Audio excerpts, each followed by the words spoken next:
All right, everyone. Review Realm here. And today, we welcome back a guest, Rob. Hello, Rob. Hey, it's been a really long time. What was it? Faith No More was the last one we maybe did? No, Magma. Oh, yeah. I try to forget that existed personally. Please don't bring up those bad memories. I'll say it was 4 years ago, and I'll leave it at that. But yeah, it's been a really long time. At least the Faith No More one was a good album. Yeah. Today, but the album that we want to talk about, the three of us here. So we have Mushroomhead's 8th album, A Wonderful Life. Now, it's been, how long has it been since the last album? 6 years since the last album, The Righteous and the Butterfly. And when that came out. Yeah, and this is the first album, this is big, to not have Jeffrey Nothing as the singer. He's in the band since '93. One of the original members of the band is gone. The only original member left now is Skinny.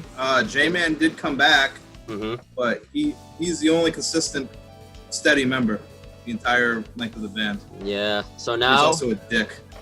Very much so. We'll get into that. So they have their new singer, Steve Rockhorst. I like him. Yeah, for me and you definitely, Rob. I mean, Sam, I know you like them too. Mushroomhead's definitely an important band to me in terms of like how I've gotten into like metal and everything like that, from when I was a teenager. They were my favorite band in high school, and I was obsessed with them. I've been listening to them for a long time. To have a new singer and not hate them immediately, it's a good thing. Yeah, the band has, the last 6 years, the band has gone through a lot of lineup changes. I mean, they already have, throughout their history, but throughout the last 6 years, a lot. Waylon was gone. I think Schmatz was gone. Schmatz left because Waylon talked to him. No, Waylon got fired because he talked to Schmatz, and it's like a freaking Jerry Springer episode. Yep. And then, Skinny kicked his own brother out of the band, known as Gravy. I think the really big one for me that was like, I don't think I have any more hope for this band was Jeffrey Nothing leaving. Especially when they posted a video of like Thanks for Nothing, kind of a double entendre, if you will. Yeah. When he left the band. So I had said when that happened, I said Mushroomhead should not continue.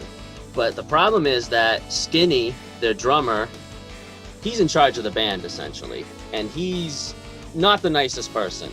There was stories of him putting like clocks up in the studio to like rush people, which is always how you get the best product, is rushing people. So with this album, I didn't expect like anything. Like I didn't really have any good expectations going into this album because like I was almost kind of done with Mushroomhead. But surprisingly, this album, it's not great, but I didn't dislike it as much as I thought I would. It's 17 songs if you have the bonus tracks. Oh my god. If they cut it down to a 10 album, it actually would probably be pretty good if they use the 10 best songs. There's 10 good songs on this album. And there's a bunch of fluff of people saying clitoris and freaking orchestra or opera or whatever. Like there's so much, like I thought I was putting on like that Mozart movie, Amadeus, like most of the album. I want to say it was Carry On. I thought that song was a Trans-Siberian song for the first 2 minutes. Yeah. It was this really slow piano, and the new singer's just like, whoa, like a fucking TSO song. Yeah. See, that's what I felt like. That was more like it had Fear Factory feel to it, personally. It did get heavier later on, but the first 2 minutes, like, is this Mushroomhead? Am I not listening to TSO right now? Like, what's going on? I like the way this album starts. Like, I like A Requiem for Tomorrow. I'll even go as far as say I like the first 5 songs. They're all solid. Yeah, I mean, I like Madness Within. I like Seen It All. I like The Heresy. After that, though, like, with What a Shame, I was like, what a shame indeed. I didn't mind that one. I wouldn't call it my favorite, but I actually don't mind that one. And then it kind of gets to the songs where I don't like. I think Pulse is just a repulsing song. Oh. Pulse, for me, was the one where I was like, until at that point, I had felt kind of weird about the new singer, Steve. There was a lot of points where he sounded like Jeffrey, and then there was a lot of points where he was kind of doing his own thing. I like the verse on Pulse when he's like singing a little bit, because he kind of showcases like his uniqueness in his voice, and that he's not just a stand-in for Jeffrey Nothing, I guess. My question with you is, if you heard this band and it wasn't Mushroomhead and you didn't know it was any of the members, would you like it more? I don't think I would like it as much. Okay. Yeah. First half of the album, there were songs that caught me, like I said, Carry On, Heresy, Madness Within. But when it gets to like, as soon as Carry On ends, and you go into like I think it's 11th Hour. A couple of the songs at the end they just start to drag. Yeah. They're slow. And I like slower songs, but for them it just felt like they were like dragging their feet. We've also listened to a 17-track album. You kind of need to like stop in the middle and have a sandwich break. Because of how goddamn long it is. And like, you know, that 17 songs on an album. Yeah, that really surprised me at first. I was like, holy shit. I'm like, what are they doing? 17 songs or 71 minutes? I'm like, what's the matter with these guys? I'm like, they're not that kind of band.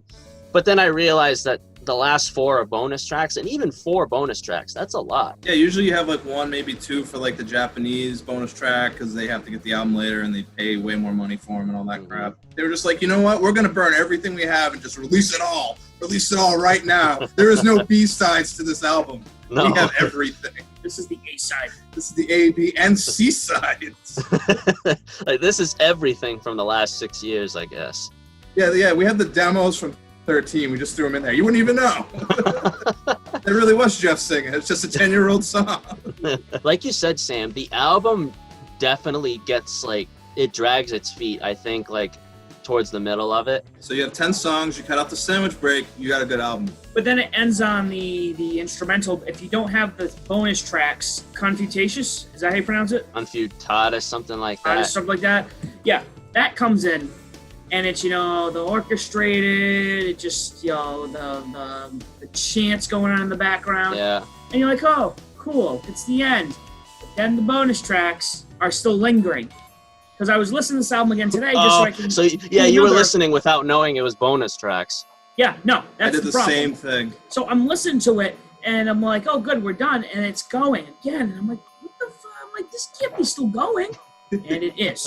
And I'm just like, I just want to curl in a ball. And though honestly, like you guys are saying, if the album was shorter, I think this would have been a better album. Yeah, even without the bonus tracks, it's 13 songs and still close to an hour. But even in that, like we've heard albums that are over an hour that are phenomenal. There's a lot of fluff. Yeah, I think it's just the type of band you are. I think Mushroomhead is not the band to write like that long. There's a lot of big bands that write shorter albums than this, like 10 songs. I think 10 songs is like the standard like length that like bands go for now. I remember 13 had obviously 13 songs, and the last song was like a, I don't know, 8-minute instrumental with like a baby laughing and all that. Yeah, it still somehow fit in that album, and it was the last song, and it worked.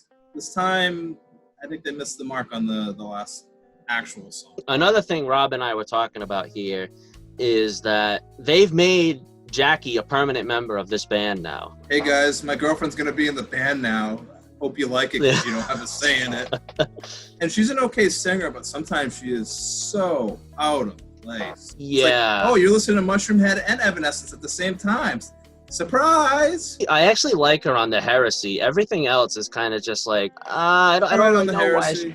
I don't really know why she's there, but I really think she's in the band just because she's Skinny's wife. That's exactly the case. That's exactly what it is. He's the SS Gestapo leader of Mushroomhead, and he's made a lot of enemies. Exactly.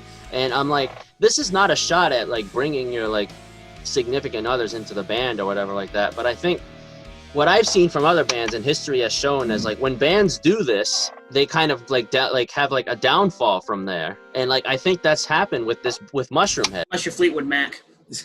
Yeah. Like I can see in the future like probably J-Man leaving, since he's like the next like oldest guy after Skinny. Like I said, I didn't expect a lot from this album, but I mean, I was a lot nicer than I thought I was going to be. You and me were talking a lot of crap about it before we heard it. Mm-hmm. You know, obviously this is an album I'm going to be playing very often, but we could have just said this is 17 steaming piles of shit. What happened? Yeah. And we're not. No, I mean we're saying like hey, you know, we know this album is not great, but you know it does have, you know, some substance here. Could the next one be better? I won't say absolutely not. It might improve. You want to say absolutely not. I'm thinking it, but I want to say this one would be absolutely unlistenable, and it's not. You never know. What's your grade out of 10? I'm gonna say 5 out of 10. I was thinking 5.5, 6. So We're about Yeah. the same realm. I've never been really a big Mushroomhead fan. I've always, respected for what they've done. Maybe about the same, and that's more so because I've listened to them maybe 13 a handful of times, so I don't really have anything to compare it to. You know, they're a band that's gone through a lot of change, and it's all led up to this, I guess. I guess that's our thoughts on A Wonderful Life. Share your thoughts on that with us. Thanks for joining us, Rob. Anytime we have a childhood band that we want to... From one big Mushroomhead fan to the other. Yeah. Till next time. All right, we'll see you guys for the next one.